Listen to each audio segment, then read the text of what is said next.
Hello, ladies and gentlemen.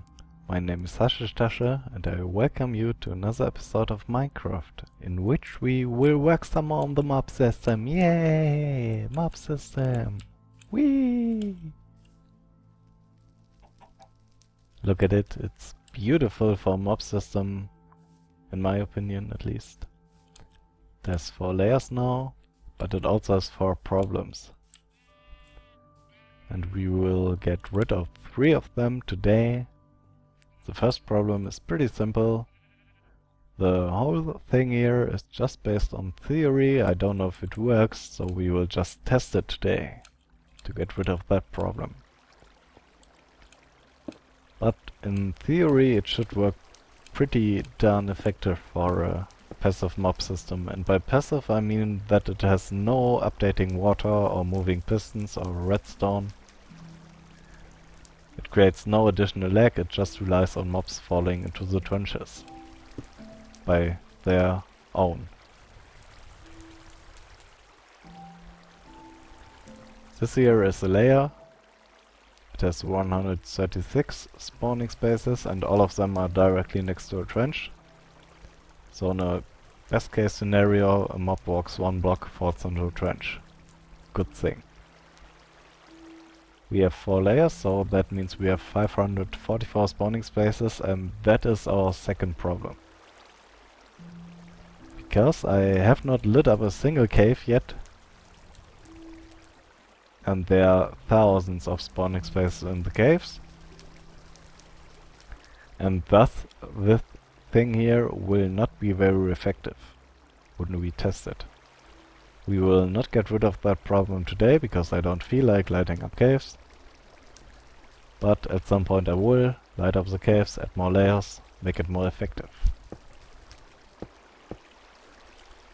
Third problem is that mobs that fall into the middle trenches then fall onto these slabs. And that is a problem because mobs stop moving after some time if they are more than 32 blocks away from you. And if that happens in this trench or on the slab, they will be on the slab until another mob comes and pushes them down. But then the other mob will be on the slab, and that is a problem. Because we have 4 slabs on the outside here for every layer, that means 16 in this case. And the mobs on the slabs basically don't despawn, they don't die. And that lowers our efficiency, because if they fell down and die, they could spawn again in the system. So we want to get rid of that. And also, the first problem is that the drop-down area here is pretty big, it's 5 by 5. And I want to do stuff to the drops and mobs in the end. So ideally I want it to be 1 by 1, but 1 by 1 leads to clutter because mobs push each other when they get pushed to the middle here. So we will go with 3 by 3. And I have a solution for both of these problems, which I used in a mob system a long time ago. I hope it still works as good as it did. And back then I just used it to make a drop-down area 3 by 3 from 5 by 5. And it consists of this ring here. So now mobs cannot drop on the slabs. Good thing, drop-down area 3 by 3. But of course we have to get the mobs down from this ring here. So we will add water in all the 4 corners. And then we will add a bunch of signs. 1 here, 3 here, and the same on the other sides. Like this.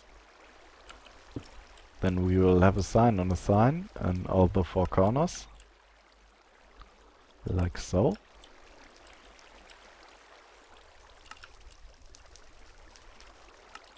And then we will also have a sign on the sign in the middle here. And on top of the middle here. And now if we mix this water,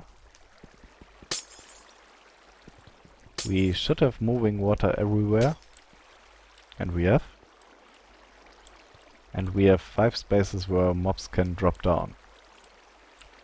And the good thing about this is that when mobs clutter up in the middle and push each other, they are likely to push each other into the corners where they can fall down. Now you might ask why I don't make the drop down area 3 by 3 and have a sign like here, so mobs can drop down there too. And it's because it creates still water here, or non-moving water. I don't press anything right now and the water doesn't push me. Bad thing, we don't want that, remove the sign. And I guess I'll just do this for all the 4 layers and see you when I'm done with it. And I've done it to all the 4 layers. The next thing we need to do is punch out the lights. So let's try to go up here. Up to the very top.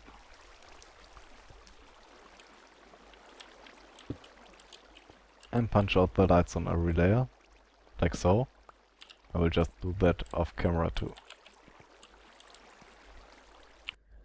Alright, it's now pitch black darkness in there, so we will go down here to be more than 24 blocks away from our lost spawning spaces. Press F3. And there is one mob inside our trap right now. And it might fall down, it might not, if it stops moving too early.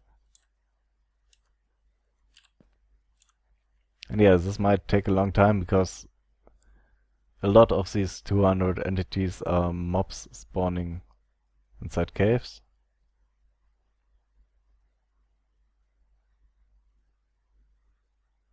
And I don't know if I should explain the entity count. At the top left corner we have this E, and that's the entity count. The first number is the number of entities you are looking at. Right now it's 0, because the mob in our trap despawned. Now another one spawned, it's 1 again. And the second one is the number of total entities within your range.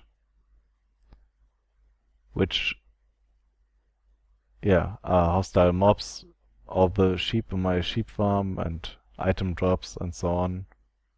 Chicks laying eggs and all that stuff. So I guess I will wait a few minutes here and then cut to that part. The reason why this isn't working very well is because all these caves are unlit and a lot of mobs are spawning inside the caves. And we basically have to wait until they despawn and then spawn in our trap, which is not very likely because there's a lot of mobs or a lot of spawning spaces in these caves and only 544 in our trap. But right now there should be 4 mobs in our trap. There comes the first one. And now one of the 4 entities is this arrow. And the other ones seem to have stopped moving. The problem with this is that we cannot really check that out, because if we go up they start moving again, because we're in range again. Now there are 5 within the trap. One of them might fall down, might not. Now it's 4 again.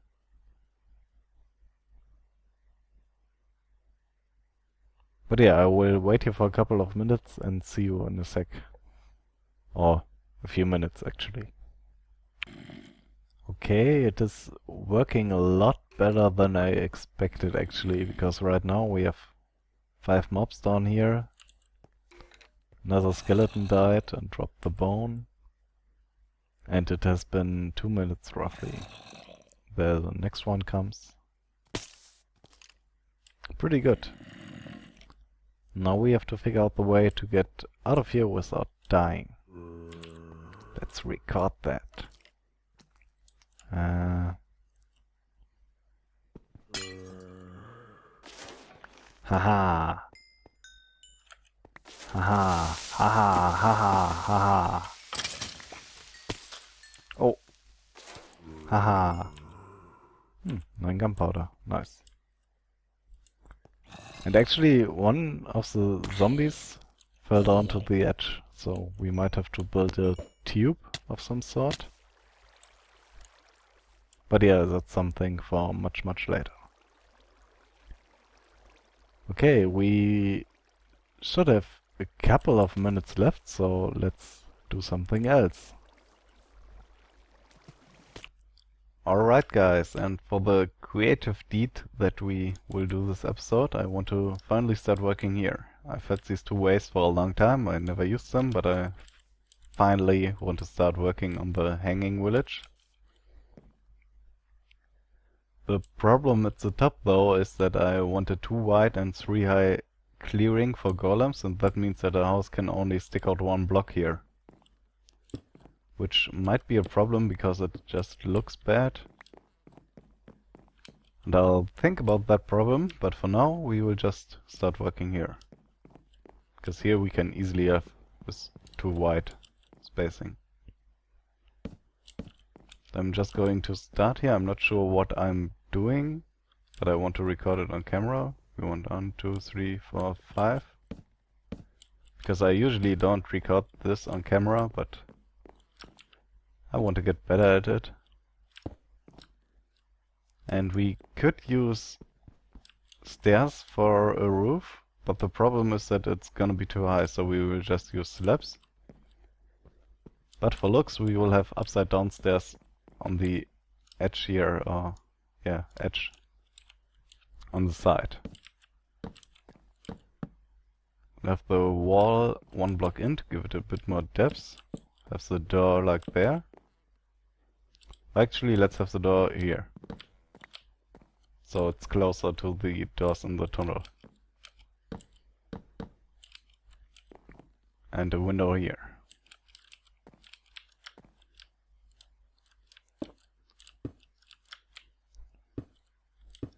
Have slabs here and full blocks right next to it. And slabs here again. And then let's start from the other side. And have slabs here.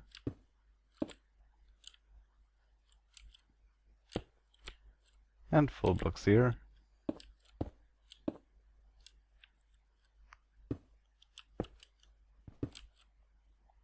And slabs here again.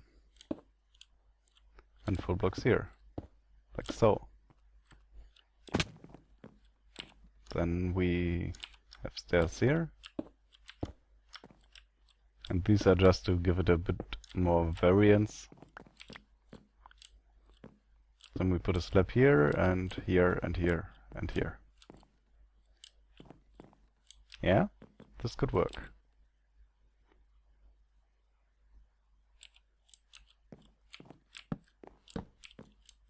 So we will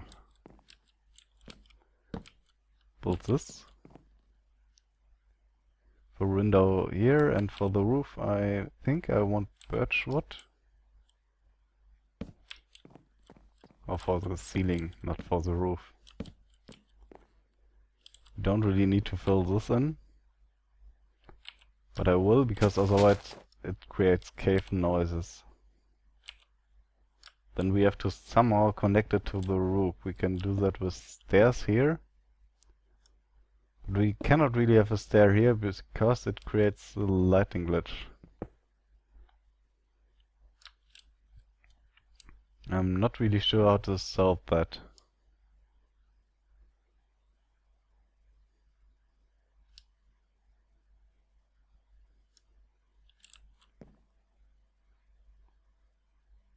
Yeah, I'm totally not sure how to solve that. We could have it 1 wider in, or we could have a full block there. Both won't really look good, I think. But I have an idea. There's a crafting table here. Let's make a fence. couple of fences.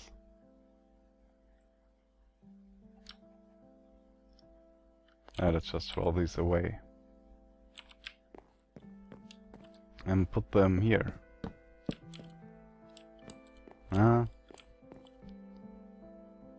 Actually, we should use spruce wood there instead of brick.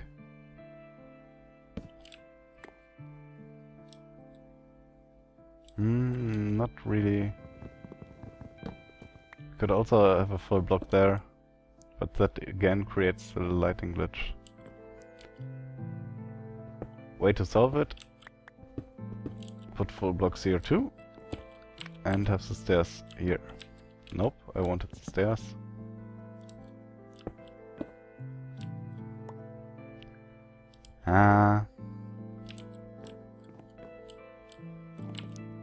Do we still have some fences? Only one. Let's make some more.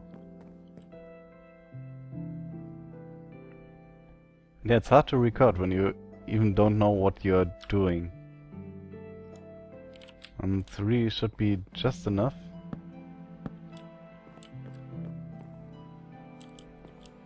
Actually, let's make this completely come out. Could pick up these.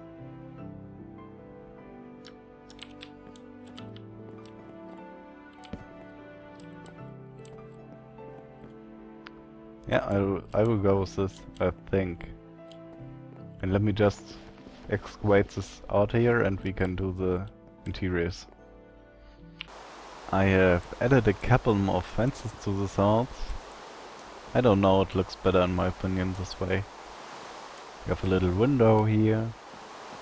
I'm totally fine with the house, how it looks like. So let's go inside. I don't want these torches here, but I don't have any redstone for lamps, so this will have to wait. We'll have a bunch of furnaces there. This is supposed to be the living room, so let's have a fire here. I don't have any railing on me, but I will add that later. Little couch in front. Let's have a table here. So can have a table in this corner.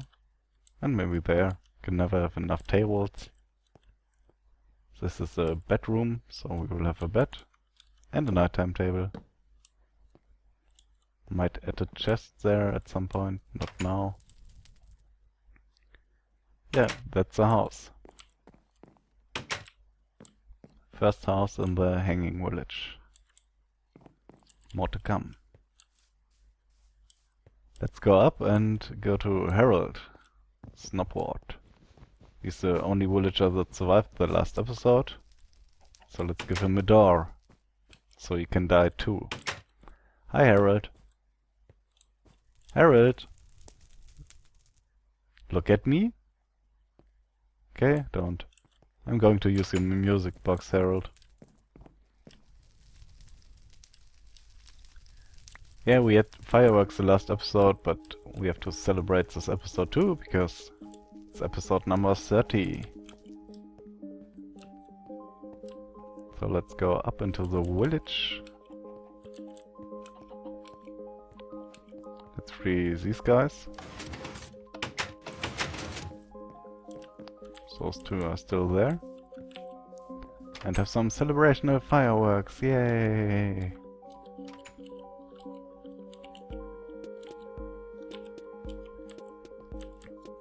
Whee!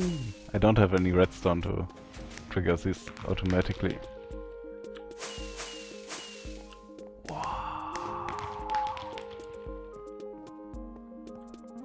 I want to start some fireworks in a house.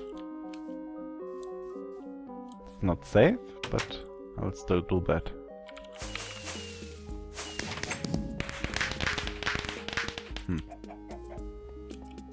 Not really that awesome, is it?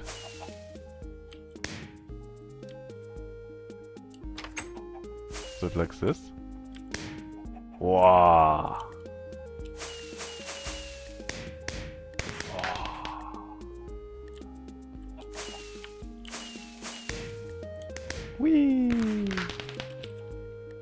still have some more.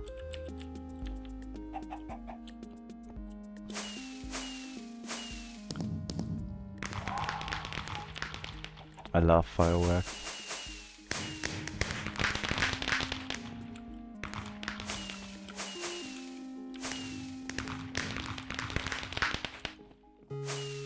Should really get some dispensers for this.